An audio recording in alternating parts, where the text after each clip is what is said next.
동방삭. 아마 이름은 다들 들어보셨을 거예요. 오래 산 사람 하면 딱 떠오르는 이름이잖아요? 그런데 이 이름 뒤에 숨겨진 진짜 이야기는 과연 뭘까요? 정말 신선이었을까요? 아니면 그냥 평범한 사람이었을까요? 자, 지금부터 그 미스터리의 종체를 한번 파헤쳐 보겠습니다. 맞아요. 바로 이 구절이죠. 옛날에 정말 유명했던 코미디 코너에 나왔던 말이잖아요. 이것 때문에 우리한테 동방삭은 그냥 엄청 오래 산 사람의 대명사처럼 머릿속에 딱 박혀 있죠. 근데 이름은 익숙한데 정작 그게 누군지, 무슨 이야기가 있는지는 잘 모르는 경우가 대부분일 거예요. 18만 년. 이게 상상이 되시나요? 이게 바로 동방삭이 살았다고 알려진 삼천갑자라는 시간입니다. 갑자가 60년이니까 3000 곱하기 60 하면 와, 이런 어마어마한 세월이 나오는 거죠. 도대체 어떻게 한 사람이 이런 거의 영생의 아이콘이 된 걸까요? 그 비밀을 푸는 첫 번째 열쇠는 바로 우리나라에서 가장 유명한 설화 속에 있습니다. 바로 그 무서운 저승사자를 상대로 목숨을 건 재치를 발휘한 이야기죠. 원래 동방삭의 운명은요, 딱 30살까지만 사는 거였어요. 근데 여기서 동방삭이 좌절하는 대신 정말 기가 막힌 계획을 세웁니다. 자기를 잡으러 온 저승사자들을 그냥 급진히 대접을 한 거예요. 맛있는 거에 노잣돈까지 챙겨주면서요. 그 결과가 어땠을까요?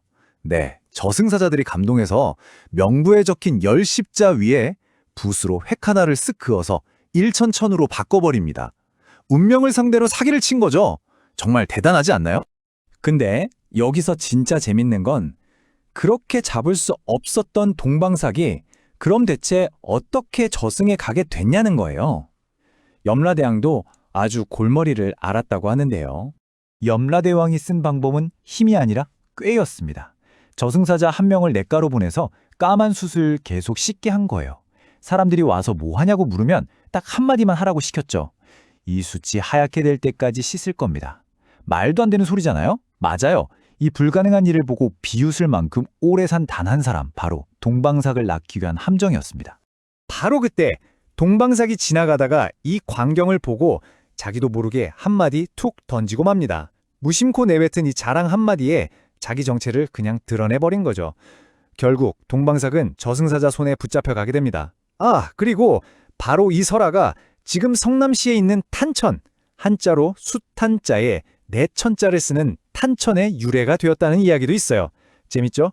그런데요, 동방삭 이야기가 우리나라에만 있는 게 아닙니다. 바다 건너 중국에는요, 완전히 다른 버전의 이야기가 있어요. 이번엔 인간의 재치 이런 게 아니고요. 신의 물건을 훔친 아주 대담한 도둑 이야기입니다. 중국 신화 버전에서는 서왕모라는 인물이 핵심입니다. 이 서왕모는 신선들의 세계를 다스리는 아주 강력한 여신인데요. 3000년에 한 번 열리는 먹기만 하면 늙지도 죽지도 않는다는 신비한 복숭아를 가지고 있었죠. 네, 중국 전설의 핵심은 이겁니다. 동방삭이 그렇게 오래 살 수 있었던 비결은 바로 서왕모의 불사복숭아를 훔쳐 먹었기 때문이라는 거죠. 그것도 한 번도 아니고 무려 3번씩이나 훔쳤다고 하니 정말 간이 배 밖으로 나온 인물이죠.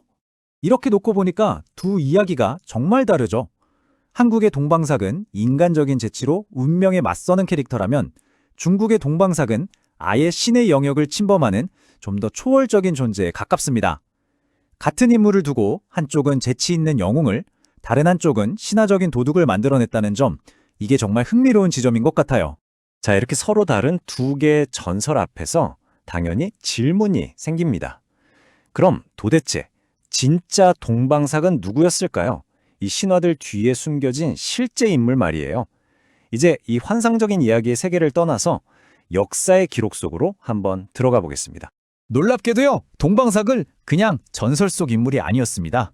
역사책에 이름과 행적이 뚜렷하게 기록되어 있는 엄연한 실존 인물이었어요.